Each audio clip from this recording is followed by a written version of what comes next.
posachedwapa tikupasirani zimene wayankhula pulezidenti wa chipani cha UTM Dr. Dalitso Kabambe kuyankhapo zinthu zina zimene adafotokoza Dzulo a pulezidenti a dziko lino Dr. Mpaka Chakwera. Iwowa a Kabambe akusemphanira natu kapena kuti kusiyana natu kapena kuti kulesa zimene a pulezidenti afotokoza Dzulo. So takhala ndipompo mumvesere kuti kodi a Kabambe akusiyana motani ndi a pulezidenti a dziko lino Dr. Mpaka Chakwera.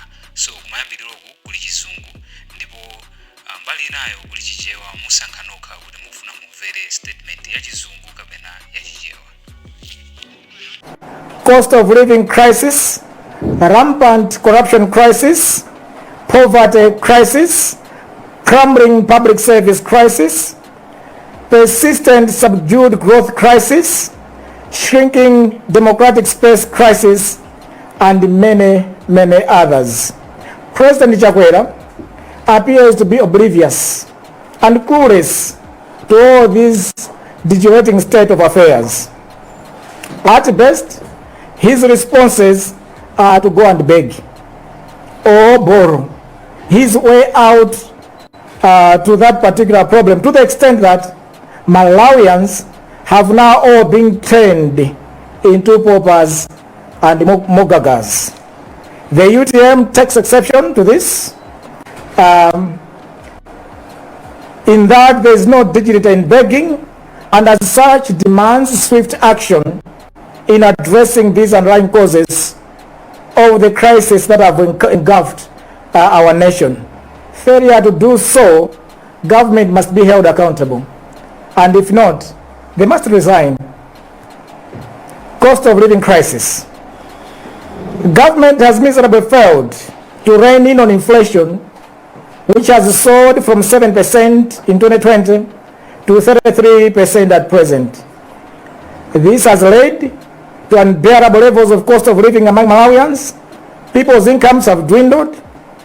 For the few that have jobs, salaries continue to lose buying power, and majority can no longer afford to meet the basic necessities such as food, housing, rentals, transport fares, and payment of school fees for their children.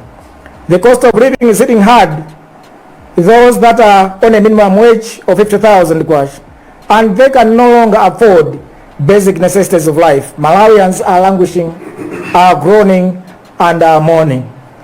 Actually, this is the first time in the history of Malawi, you can check the records, that Malawi has had the growth, economic growth of 1 to 2% every year for an administration.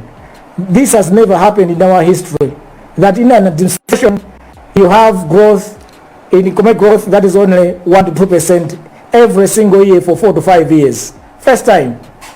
This is the first time that inflation has been rising permanently. We are all aware that our inflation normally takes a roller coaster way, where during lean periods it goes up, during harvest it goes down. This is the first time and the first administration where inflation has been soaring year on year up until it has reached 33%. First time that we have heard that our Forex reserves as official have gone down to as low as 2 weeks of import cover. First time that we are seeing continuous and persistent and recurring challenges of fuel queues around us. We've seen all the macro economic indicators souring. First time, and my mother told me this, that first time that this country we have had a food crisis that is only equal to 1949. It is a known fact that to produce enough food in this country, moisture, nutrients, and marketing arrangements are key in the agriculture sector. Unfortunately for this government, they have failed to manage any of these factors. Mega farms, the most talked about mega farms, are nowhere to be seen to address the moisture challenge. Irrigation is non-starter.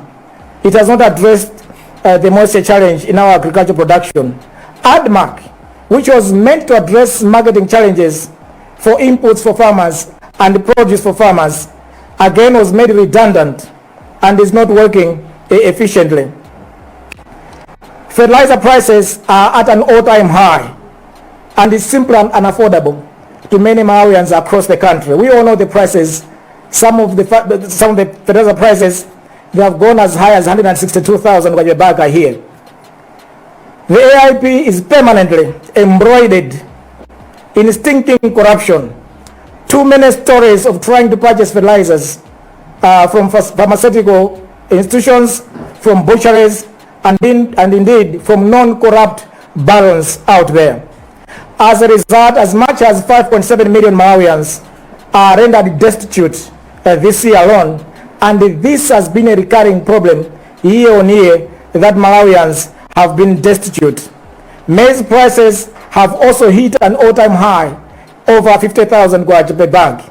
Malawians are now reduced to beggars. Everyone else across the street is begging. Those in the villages are begging maize from those in town. Those in town are begging food from colleagues within their setting. The Chakwera administration is killing its own people with hunger.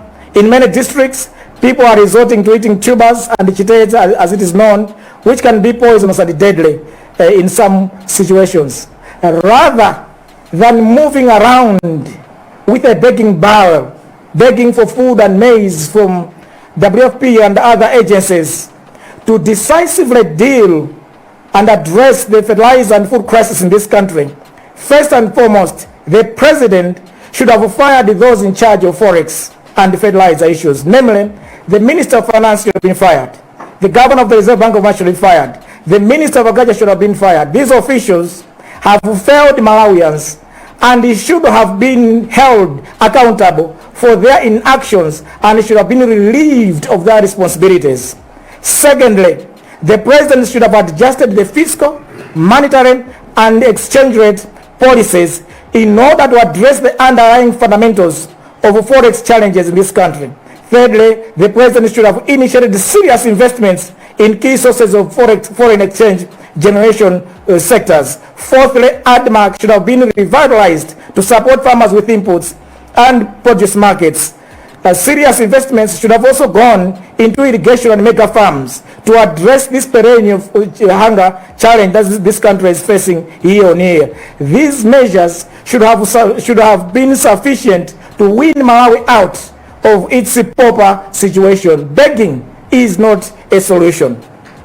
On the Forex and the fuel crisis, we all know that at the heart of the fuel crisis is the scarcity of Forex, lack of economic activity, and abuse of little Forex available through too much importation of unnecessary items by government, and as well as numerous foreign and local travels by government officials. To address the Forex challenge, it required to sort out the fiscal, monetary, and exchange rate policies to decisively deal with the Forex challenges once and for all. Unfortunately, due to cluelessness and the incompetence, the president considers extra foreign travels with a begging barrel as a solution.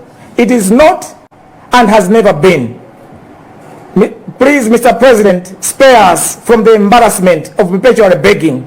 There is no dignity in begging. Let's sort out our fiscal, monetary, and exchange rate policies, and we will have Forex to pay for the fuel and the fertilizers and other essential items, medicines and others that we need as a country.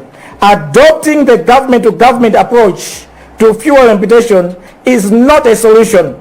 Fuel is a private good and not a public good. Economics 101 tells us that government should not involve themselves in private good, but rather governments around the world involve themselves in only public goods and services. This approach is ill-conceived and not consistent with the traditional economics. Chakwera economics has never worked, and it will not work in this country. Every time the government decides to do things in the MCP way, from the traditional way of doing things which have both anecdotal and empirical evidence, the results have always been disastrous. Government should therefore not go the route of a government-to-government way of purchasing fuel. Sadly, today, Chakwera administration is subjecting people to long fuel queues because government has mismanaged fuel. Hospitals are running out of essential medicines because Chakwera cannot see the need to manage Forex as well, and he will be traveling abroad again. Chakwera missed the opportunity. He should have announced the firing of the Minister of Energy, Nokima CEO and Mena CEO, who are presiding over bad fuel deals and are totally clueless about the fixing the fuel shortage problem that the country has. And therefore, all these officials should have been held accountable. Shrinking democratic space crisis. Malawi has turned into a country where thugs can walk freely and terrorize its citizens who simply want to exercise their constitutional right. Clearly, Chakwera's statement is shameless, and he is simply trying to protect the thugs who may be connected to the MCP. As UTM, we will not tolerate and will not accept our democracy to slide into anarchy. We therefore demand the firing of the Inspector General of Police, the Minister of Homeland Security. They have both failed in their duties and responsibilities. Conclusion on this particular statement: Malawi should rise up. Malawi should rise up to denounce Chakwera's empty speeches. The people must join and call upon MCP to stop the economic persecution inflicted on the masses. Malawians cannot endure another day of Chakwera's plunder and abuse. Lastly, we would like to assure Malawians that as UTM, it is ready to rescue the country and fix its economy going forward. UTM has the solutions to redeem Malawians from their suffering and economic hardships. Let's go and register so that we can exercise our right to vote UTM next year when the country goes to general election. The Kambepo Mchichewa statement menda ifotokozai tiku panga comment zimene a President Dzulo anayankhula polingana ndi nkhani ya kuvuta kwa chakudya mdziko muno komanso kuvuta kwa mafuta galimoto mdziko muno ndi maganizo amene adaperekedwa ndi a President monga njira zofuna kuthana ndi mavuta amenewa. Ndiye mu statement imeneyi imene tigawe tikatha press conference imeneyi ineyo ndikunena kuti Chakwera apangitsa mawu kukhala anthu opemphapempha alazalo chotero kukhala alazalo kulibe ubwino wake, dignity kulibe ubwino ndi phindu lake, basi mavuto. Ndi zimene ndayipereka ngati title ya statement imene ife a UTM tikuyipereka.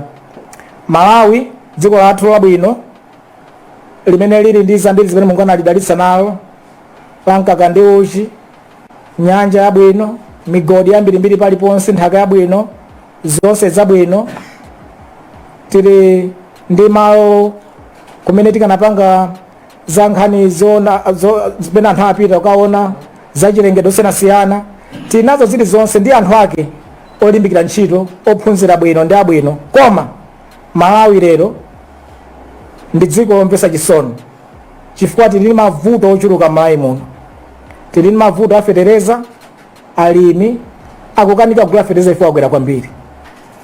Tili ndi mavuto achakudya chifukwa alimi akukanika kuti no athe kupeza fetereza ndi kulima zakudya zokwanira za iwoeni komanso zoti agulitse. Tili ndi mavuto amafuta agalimoto chifukwa tikupanga zochepa, tikutumiza kunja zochepa, ndiye tikumakhalanso ndi Forex yochepa. Dziko la Malawi likukanika kugula mankhwala, kugula fetereza, kugula mafuta agalimoto ndi zina zotero. Ndiye choti amawa ambiri akulira chifukwa kumakhalira kugona ma filling station. Tili ndi vuto la ndalama zakunja zimene tilibe. Anyamata ambiri mdziko muno alibe ntchito, joblessness. Ambiri akumamaliza masukulu koma ntchito kulibe chifukwa kuti chuma chathu chadziko chikukanika kukwera chapotera. Ndiye chikukanika kuti chipange ntchito za anyamata athu mdziko muno. Ambiri angoenda ali ma certificate awo mmanja, ma PhD ma masters awo, ma degree ndi ma certificate osiyanasiyana, kulibe ntchito ku dziko la Malawi. Anthu akuzunzika, mitengo ya zinthu ikukwera kwambiri mothamanga kuposa mmene masala yako kwerera. Ndiye onse amuzintchito Malawi muno akuzunzika kwambiri chifukwa mitengo ikukwera mothamanga kwambiri pamene masala yawo akukwera mochepa kwambiri. Dziko lino la Malawi tili ndi vuto la katangale. Katangale wafika pochititsa mantha. Pafupifupi contract iliyonse ya boma pakumakhala katangale. Wina akumalandirapo chiphuphu. Mupeza kuti anthu amene alamboma zaka 4 zapitazo mukaona lero moyo wawo anali apo, koma lero alemera kwambiri. Magali moto ngambwi, nyumba ngambwi, maloji ngambwi. Kwaona moyo wawo sinthiratu mzaka 4 pamene masala yawo nali utikwadziwa kuti ndi otani masala yawo. Chuma chawo cannot be explained pa zinthu zimene iwo apeza muzaka 4 zokha. Komanso mbiri zambirimbiri akugula fertilizer ku butchery, ku pharmacy ndi zotero, mafuta pali zochitika mbwe ku mafutako mmene akumagulira mafuta ndi zochitika zake ndi ma contract onse. Ndiye tili ndi chivuto kwambiri cha katangale mdziko muno. Njala yatisautsa kwambiri mdziko muno. Anthu ambiri mchaka chino ali ndi njala. Pafupi 6 million ya Malawi alibiretu chakudya. Tilipo 20 million koma 6 million mwa anthu endeyo alibe chakudya. Ambiri akuoneka kuti akunyenchera, ana ambiri akuoneka kuti zakudya zikusowa m'matupi mwawo, malnutrition. Tili pa vuto lalikulu la njala mdziko muno. Mukaonanso tili ndi mavuto akukanika kugwira ntchito bwino zaboma, mankhwala mzipatala mulibe, komanso mukaona mene chuma chathu chikukanika kukwera.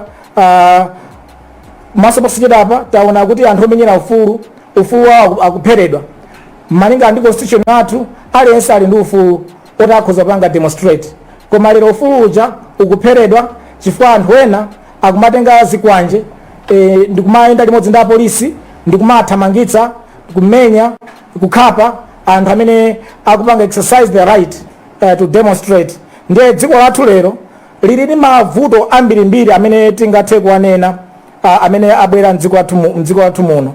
Mukaonetsetsa mene alankhulira Dzulo a president zikuoneka ngati osakumvetsa bwinobwino kuti mavuto ndi chani, komanso ngati sakudziwa kwenikweni kuti chikuchitika ndi chani. Zikuoneka ngati kuti understanding ikuvuta. Zikukhala ngati kuti driver amene galimoto yake yagwera kudzenje koma sakudziwa kuti galimoto yake yagwera kudzenje. Zikukhala ngati zibwinobwino osadziwa kuti galimoto ija ili kudzenje kumene galimoto ili. Ndiye iwo akayesera chinthu chakonze kukonza kwake basi mangokhala kupemphetsa. Ayi Forex ogulira mafuta wavuta apita kupemphetse mafuta, akapemphetse Forex ayembetse mafuta. Ayi chakudya chavuta chofetereza anakwera mtengo apita akapemphetse fetereza abwereko, akapemphetse chakudya abwereko. Ndiye zangosanduka ngati tsopano ifa Malawi kwathu ngupemphetsa basi, kumangoera ndi mbali yopemphetsa pa dziko lapansi. Kwagogodera uyu timpempha atithandize. Tangosanduka monga dziko anthu opemphetsa, komanso ngati ma individuals maimo muone akumudzi akupempha andatown. Antown kale tinkakatenga zinthu kumudzi tasiye koma tumapitisa zinthu kumudzi fa kumudzi akupempha. Makoka muso ntown mutupempha kali asopemphana. Wina pemphe zake, wina pemphe zake kuti moyo uziyenda. Moyo wake wangosanduka opempha ndi obweka basi. Ndiye ife ya UTM ndikuti yayi kupempha ndikubwereka sikwabwino chifukwa kumakusandutsa iwo kachisichizete chisiru cha anthu. Chotangokhala basi sikangokhala kupempha. There is no dignity in begging. Tizibweziti anthu aulemu athu tizipanga zathu zakuti ife tisamaumirizike kuti moyo ukhalepo tikapemphe tikagwade kwa wina wake. Ndiye statement ya president Dzulo inali yongopempha basi. Tili mfuta wachimanga ndikapempha, tili mfuta wa fuel ndikapempha. Sizoona as a nation. Ndiye ife kuna ayutemo tikuti a president amene aone kodi mavuto achakudya abwera chifukwa chani, mavuto afyu abwera chifukwa chani, akonze gwero la mavuto limene abweretsa mavuto amene wawo amene ato akonze zimene zafotokoze zimenezozo. Ndiye mukaonetsetsa pavuto la chakudya nkhani yavuta nchona kuti chakudya kuti chikhale chokwanira dziko ndi zinthu zitatu zimafunikira kwambiri. Chinthu choyambirira nchona kuti madzi akhale okwanira, koma madzi tini nyanja tikhoza panga irrigation, tikhoza panga madamu mvula ikagwa, mamega farms timanenacho tikhoza panga zimenezo. boma ili sili napange zimene zozo aka napanga zimene zisibe zimada ndo ati tinali ndichira tinali nchakuti bwenzi vuto imene palibe tika napanga zimene zozo. That's not an excuse. It's a failure on the part of government.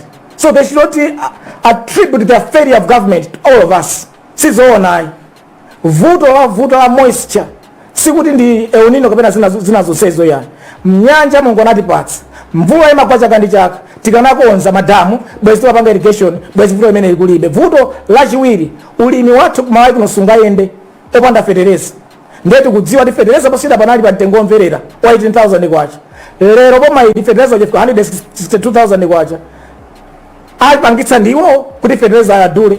Fetereza wadula chifukwa chani akanika panga manage economy kwacha yachoka pa 732 kwacha posida apa yafika pa 2,800 kwacha ndi parallel market chifukwa cha chimenecho fetereza nayenso wachoka pa 18,000 wafika pa 100,000. Ndiye vuto akanika kukonza chuma cha dziko lino chapangitsa fetereza akwere kwambiri mtengo chifukwa fetereza wakwera mtengo alimi akukanika kupeza fetereza mdzikomo akuzunzika ndiye akukanika kuti alime zokwanira alibe chakudya ndiye kuli njala yopya mayi anga manduza akuti njala chaka chino ikungofana ndi 1949 enafe kukuibe kuti sana babe taiona 1949 chaka chake ndi chino njala yadzaoneni imene anthu akufika pa ndonyama chitedze.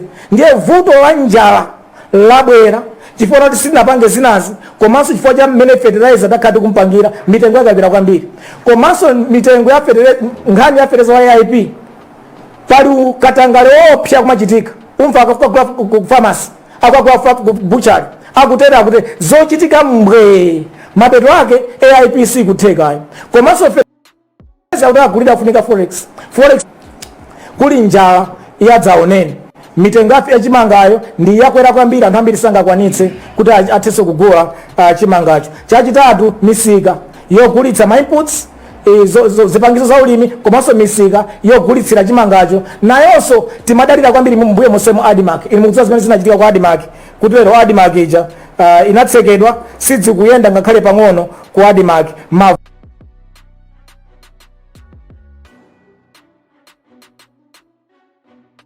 ni mavuto boma limene likanapanga sizona kuti aitifat pite tizikapemphetsa kunjako ku WFP maderayo na maiko ena alithandiza ninja ati nayoyi if I tell kuti hai that's not the solution. Vuto limene likabwera number 1 chifukwa cha forex kuti tukanika kuti tigule fetereza kumaso kuti fetereza aje tizimugula pa mtengo wovuta kwambiri. Nde vuto la forex mukayangana mu constitution matu vuto limenelo ainwake amapanga hando ndi deal ndi nkhani ya forex ndali ze bank ya Malawi ndiyeti kuti governor ali ze bank ya Malawi amayenera kuti held accountable atule pansi udindo komanso minister of finance atule pansi udindo nawonso makhuzidwa zimenezo komanso minister of agriculture nawonso atule pansi udindo alephera kuti aonetsetse kuti alimi akutha kupeza fertilizer pa mitengo yabwino alephera kuti aonetsetse kuti mdziko muno tapanga za mega farms tapanga ma irrigation kuti vuto la moisture minda yathu ithe kukonzeka mavuto amene akonzeke zimafunika ona kuti iwowa amene akugwira ntchito zimenezi athe kugwira ntchito zabwino koma sakugwira chotero amene akuti iwowa atule pansi maudindo awo. Komanso chachitatu bungwe la Admark timene tilikonze tililimbikitse kuti lingathe kuwatumikira bwino Amalawi kuwapatsa mbewu mu nthawi yake komanso kuonetsetsa kuti Admark ikugula mbewu zimene alima atulutsa nkupitisa kumisika usinasiyana mdziko muno. Nkhani ya forex tikudziwa kuti ndalama zakunja zakhala zikuvuta koma ndalama zakunja zikuvuta chifukwa chake chenicheni nchodena kuti ndondomeko zimene tikugwiritsa ntchito zachuma timati fiscal policy, monetary policy, exchange rate policy zonse nzovunda tukugwiritsa ntchito ndondomeko zachuma zolakwika tikanakhala tikugwiritsa ntchito ndondomeko zachuma zabwino bwezi ndalama yathu yako achali bwinobwino bwezi kukwera mtengo kwa zinthu kulibe bwezi ndalama zakunja zikupezeka bwezi chuma chathu chikumakwera koma chifukwa tikugwiritsa ntchito ndondomeko zolakwika zachuma we have a wrong fiscal policy, wrong monetary policy, wrong exchange rate policy chifukwa zonse zinzolakwika nchifukwa chuma chathu chapimbinira chasokonekera zinthu sizikuyenda dziko muno. Zimafunika kuti zimene zikonzedwe zikakonzedwa ndiye kuti ifeyo chuma chathu chiyamba kuyenda bwino. Tikateti kandi fuel, tikakandi fuel titsitha kukagula mafuta mmene tingathe kugulira, kugula fertilizer mmene tingathe kugulira, kugula mankhwala mmene tingathe kugulira. Koma chifukwa ndondomeko za chuma zalakwika ndiye forex kulibe, ndiye abweretsa mavuto amenewa amene tinawo lero. Ndiye solution si imene anena president Dzulo yayi yoti ndiye ndikupita boma tu boma ndizikapempha mafuta kuti boma lakwina kwake lizitipatsa boma lathu mafuta. Sizoona iyayi, chifukwa kudziko lapansi simaboma amagula fertilizer, simaboma amene amagula mafuta agalimoto. Ku economics 101 ana asukulu akuwuzani a first year ku college akuwuzani kuna kuti pali mitundu iwiri ya zinthu. Timati public good, zinthu zimene boma limatha kugula ndi kugulitsa ndi kupanga, ndiye pali zinthu zimene anthu private good zimene amayenda kugula ndi kugulitsa mu economy. Ndi mafuta ali gulu la zinthu zimene anthu akuyenda mapanga ma business osati boma iya. Ndiye lero tifuna tilipange boma lizikagula mafuta agalimoto. Zona zimenezo government to government approach, what is that? Mwana wa year 1 ku college akuza ndi nzowa kwika chifukwa sibene zinthu zimene akukhalira. Ndiye solution si imene yoti yayi boma ilitere, that's not the solution. Solution ndiye kuti tikonze gwero la vuto la forex. Gwero la vuto la forex ndi ndondomeko za chuma zimene zasokonekera mdziko muno. Tikakonza gwero limene tiona kuti zinthu sizizikweranso mtengo. Tipeza kuti ndalama zakunja zikhala mbwe, ndalama aku achekha yokhazikika, ntchito zikhala mbwe, anyamata athakusowa ntchito amapeza ntchito. Umoyo wa anthu uyamba kukonzeka kukhala bwino. Zimenezo ndi zimene apo zinafuna azitiuza azikonza zimenezozo. Koma boma idalephera kuti likonze zimenezozo. Ndiye chifukwa kuti ya government to government zinthu zosamveka ngati zimenezozo. Ndiye ife tikuti UTM tikuti mmene zilimu a Minister of Finance amene ndithu apule pansi udindo wawo chifukwa iwo alephera pa ntchito yawo yopanga advise a president. A governance bank alephera pa ntchito yawo kuti apanga advise ndi kuchita zoyenera, kupanga advise a president kuchita zoyenera.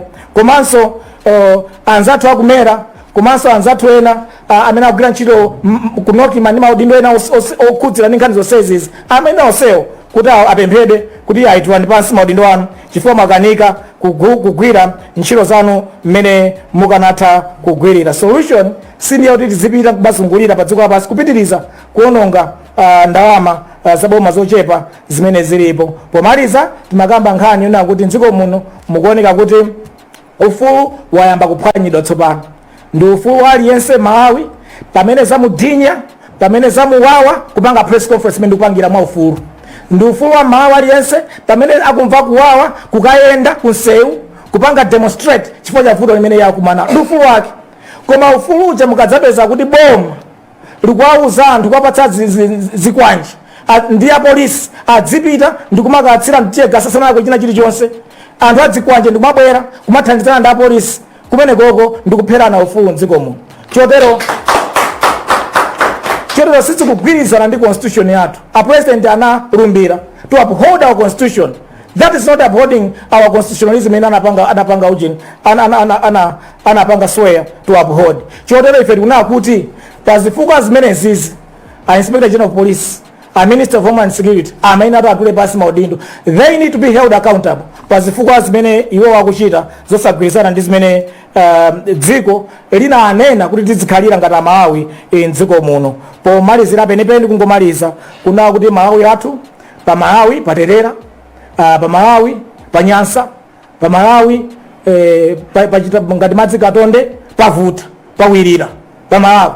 Koma kuwirira konseko pawirira chifukwa cha boma lalephera kuwatumikira anthu ake. Kulikonse boma limayikidwa ndicho linga chinoti ithandize anthu ake mdzikoyo kuti anthu akhale moyo wabwino. Koma kuno boma lathu layikidwa mamoti ife tizimva kukoma Malawi kuti ndi boma limene kuti tikuyang'anira likutisamalira. Boma la lero sili kutisamalira, ntchito kulibe, njala yakuwa, mavuto akuwa, tumagona filling station, mavuto ndi ambirimbiri. Ndiye boma lalephera. Ndiye boma likalephera timayenera kuliuza boma kuti mwalephera, muvomereze choyamba kuti mwalephera, osati mungotiuza kuti iye pali njala. Ndiye tipangaza kuti muvomereze kuti njala yabwera chifukwa cha ifeyo, komanso muvomereze kuti chumachi chikukanika chifukwa cha ifeyo, muvomereze fuel akukanika chifukwa cha ifeyo. Mukavomereza mukatero mpangere sign.